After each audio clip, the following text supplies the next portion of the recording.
brief second, and if I have to, whatever happens here tonight, I feel strong I have to tell this, because I believe I was told this for this night. Someone who is one of my dearest, best friends called me, and they told me, Anita, I had a dream, and I need your help. And I might get a little teary-eyed because this is very big and important to me. But I'll tell you, people are coming out of the woodworks going, I need help from lust. I need help, and I am the person that I'll tell you will never judge a soul, because I know struggle, I know pain, I know it's hard to overcome, okay? But God is not that kind of God that you can't run to and go, I just got to get it off my back, I got to get it out of me. But this person called me, and they said, and it's kind of long, so I'm going to try and hurry up with this, but they had a dream. And they said, I've been praying, crying out to God, why can't I break free from addiction of pornography? Who's a great minister. I mean, he hasn't been ministering lately, but a great anointed minister. To me, he's just such an awesome person. Has a beautiful family. And he said, Anita, I had this dream, and I saw someone murdered. But the person murdered was driving this car. This group of people were following this murdered vehicle, this person driving this vehicle. I'm going, why did you follow it? He's like, I don't know, it's a dream. So I'm like, okay, just, FYI, don't follow a murdered person. Someone who was the one murdered and they're up driving the car, don't follow the car.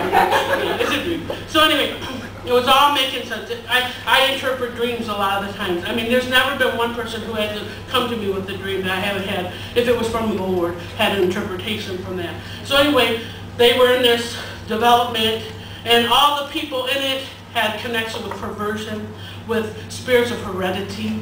There were old girlfriends in it. There were people in the community who were all naked, half naked, and he was just like, whew. That was a hard dream. But anyway, then he goes in the bathroom, there's perversion there. There was someone who was a girl who was like, look at me, and he was like, yeah, but you're a dude, and this kind of other gross things he told me, and, like, just perversion and stuff. And he told me a lot of it, and some of the things he left out, and I was like, thank you. But, so anyway, the people that were with him, they were all stuck in this big development, housing development. There was a guy who said, you're never going to get out of here. And there was a smaller guy, but he said he looked again, he had a bat, was going to fight this guy to get out of there. And he was 6'7" and had an afro, and he was full of muscles. I know, dreams are weird, right? But this was so from God. He was this huge giant of a guy, and he was like, and then here's this guy with the bat, like, okay, I can't beat you. Because then there were hundreds of people behind the big guy. And him and the other people were like, we are so outnumbered, we're screwed. So they all had to go to these lines.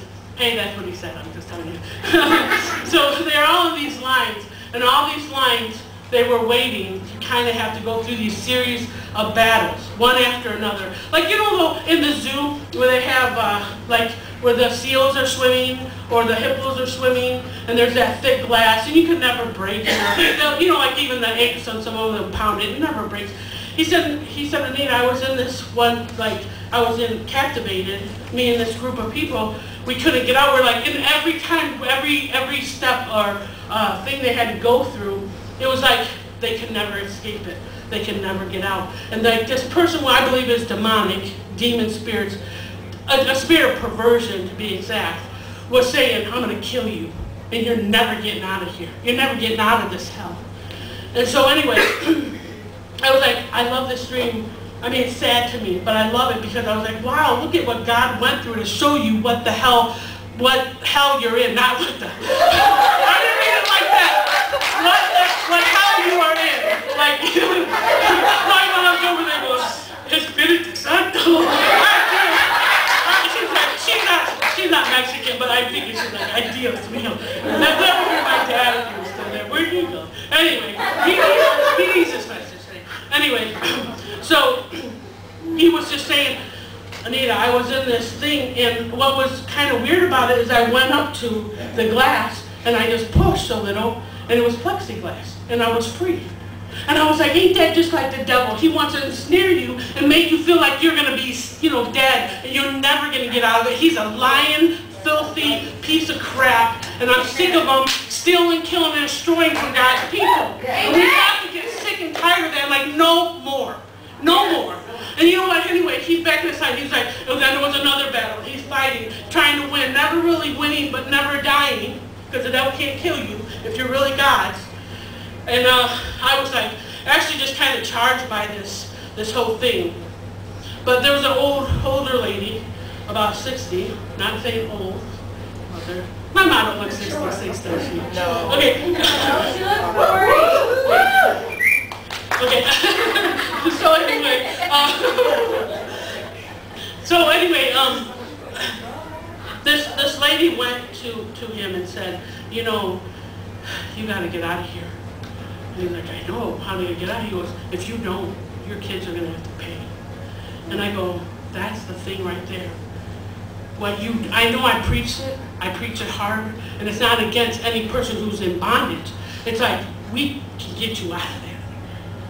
The devil ain't nothing. He cannot hold you unless you give him a door to open. You open a door, or you give him something to hold on to. So if you want to take it back, it's yours for the taking.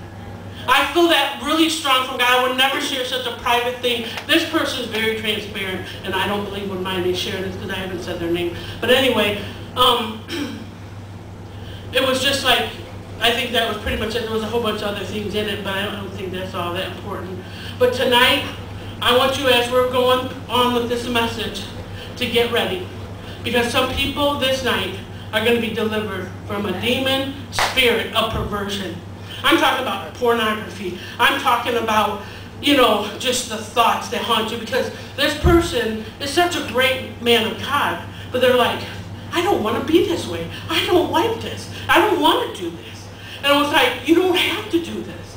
I prayed and prayed and prayed. I mean, God has shown me when they get online and they see it.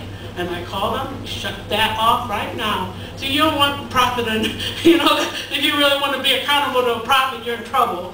But I just like saying, God will show me. God will show me people in this church and stuff. And now am I judging you? No, I don't tell nobody. I pray. Dear God, if I'm going to judge them, that's how I'm going to be judged. And I need some mercy up in my life. You know? Right. So anyway, that's a side note. That was just an appetizer, and I will get back into the word. But I want you to know you can be free, because he who the Son has set free is free. Somebody knows the word here. You can be, and you will be. You know, you will know the truth, and the truth shall make you free. If you know it, if you do it, if you obey it. Not if you heard it one time, someplace, somewhere. Right? God ain't coming back for someone who just said a prayer one day, one time. He's coming back with someone who's intimate with him. And that intimate word is like a sexual relationship. And obviously we don't have sex with God. Okay? Because that's not what it is. But the intimacy level is like, it's deeper than that. It's deeper than that. All we do is think on the natural plane. But having such a deep, intimate relationship with God, you know, I'm sorry, but sex is a good thing. God made it, it's a good thing. But sex outside of marriage is a bad thing. It's just because it's not the way God's designed it. And you know what? I know too many people that have dipped in all kinds of stuff that can tell you. That's not a play on words, really. Come on now. But seriously. Done things, and you open one door, and that opens another door, to open another door, and you are in hell and bondage. And God will set you free. I don't care. I don't know anybody here right now what's going on in your life. I don't know from anybody else. I just know it from God that he's saying, and it's time the church be a hospital. It's time the church be a place that you come in, and we're not going to sit here and judge you for the scars and the open wounds in your life. We're going to say, let's just take it, Eric. Do the doctors? Maybe they're judging you aside, but we don't know it. But if you went to a doctor with an open wound seeping out, how did you get that? You did that? What are you doing that for? They don't usually have time for that. They're like, let's clean this up and let's fix this up.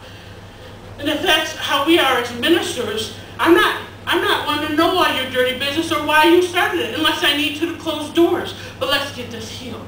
Let's get to the healing waters, to the Almighty God who knows nothing's too hard for him. Because this person, I'm telling you, I love them so much, and I know they're crying out in desperation. I need help. Can somebody help me? And I'm going, I'm right here. I'll fly far away, because they're far away. I will fly there tomorrow if I can help you. because I know my God is able.